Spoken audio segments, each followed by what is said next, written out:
I don't know if this can hear me. Can you hear me? Like, can this microphone pick me up?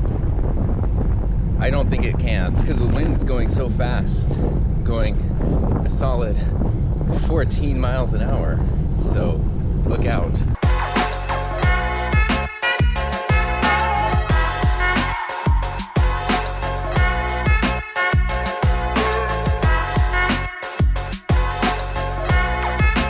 And speaking of cycling, I might have done something a little bit dumb in terms of the cycle of constantly working on stuff in this room here. For the past like 4.5 years, since early 2018, this has been my primary filming angle. Sometimes the camera's like a little bit over, sometimes it's over there, but for the most part, it's something like this, where camera's here, table is here, blue wall is here, but visually, it's been sort of bothering me because it feels unbalanced. This side over here, there's like more stuff, right? There's like visual weight. And then this side over here, there's a lot less, especially down here in this area. There's just not much there. But I don't want to just add stuff for the sake of adding stuff because it's nice to have space for my base. And I've done a few things in the past where I've set the camera up kind of like here to use this in the background. And I feel like this could potentially work. Need to like fine-tune lighting and stuff, but the problem is that there's no table, and sometimes I need to put stuff down, so this has never felt like a real option because there's just not like a table. So I thought, what if I got like a smaller little table, and then I could have something more like this angle where there's a table here and I can talk and do stuff. But in that whole process, I vastly underestimated the size of this space, and there's really just not room for anything like that. Unfortunately, I had already gone and ordered from Home Depot a little, it's like a small version of these desks, a smaller one that has a crank, so it's like height adjustable and it's on wheels, and I thought that would be a great idea. And so I ordered that last weekend, and like an hour after I ordered it, I was like, no, that's a terrible idea. I don't need to spend that money, and I don't need to take up the space, and it's not going to fit. So I canceled the order, and then I got a notification this morning that said, your order is out for delivery.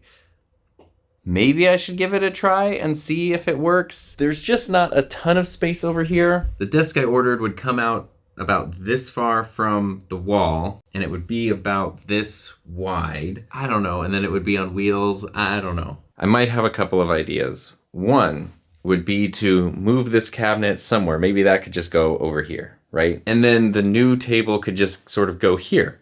It would sort of take up the same space. And when I want to film with it, since it's on wheels, I can just roll it out. The other option is a lot more work. I think it might actually be a good idea, but it is going to require me to change everything. And so what that would be to basically take this and move it over here. So it comes out from the wall there, and it will go out to right about here. I'm basically just flipping it. These two are in an L configuration that way. This will go up a little bit. That means I have to move these big heavy things this way a little bit. The kind of cool part is this would only go maybe to about there. This desk would come up to about here. And that would mean that I would end up with more space over here where there's like the camera and the light. It's very hard to move back here. So that could work. And then I could take the new table and just put it out here. When I wanted to move it, I could just move that table everywhere in this room. This is definitely one of those things where it feels like I'm gonna do a whole bunch of work and then just end up putting everything back where it started. Very unsatisfying. It's been a lot of work and a lot of time and a lot of planning, but I'm ready to unveil. Ta-da! Nothing changed. This is really not a very big space, and me just bringing something else big and bulky in here is just gonna make things worse overall. So literally it went from like the delivery to my car, back to Home Depot, and then I returned it. And so a better thing, rather than bringing more stuff in here, would be to do a nice deep cleaning and get rid of stuff, declutter, and tackle a project I've been wanting to do for a long time. It's not just playing the bass, but it's painting the baseboards.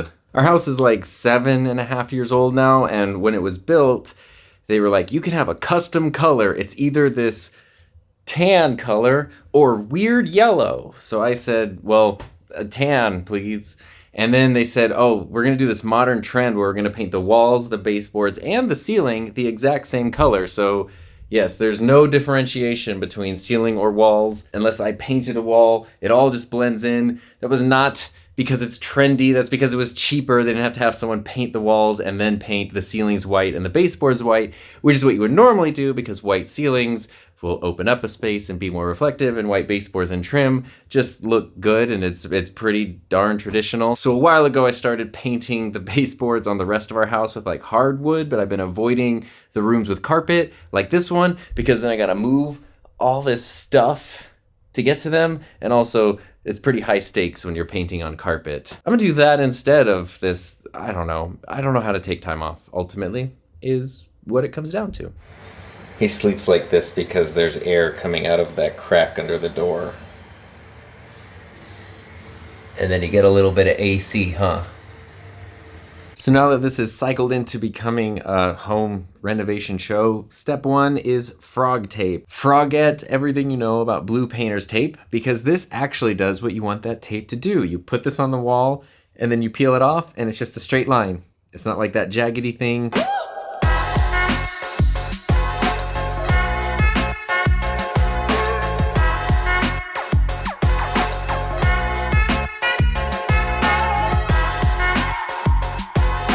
The color I'm using is called Delicate White, and it's a semi-gloss because this is delicate work, and for some reason also the original baseboards were all matte painted, which is wrong because if they get dirty you can't clean them easily. Like, baseboards should be, I think, at least semi-gloss. I didn't want to gloss over that fact.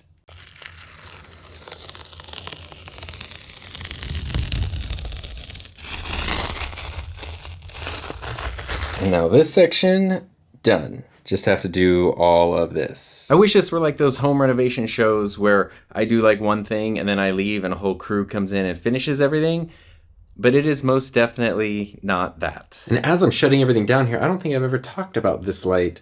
This is a little 60-watt light from Nanlite, but it is full color. It has all the same effects as the big Pavo tubes do. Look at that, full color.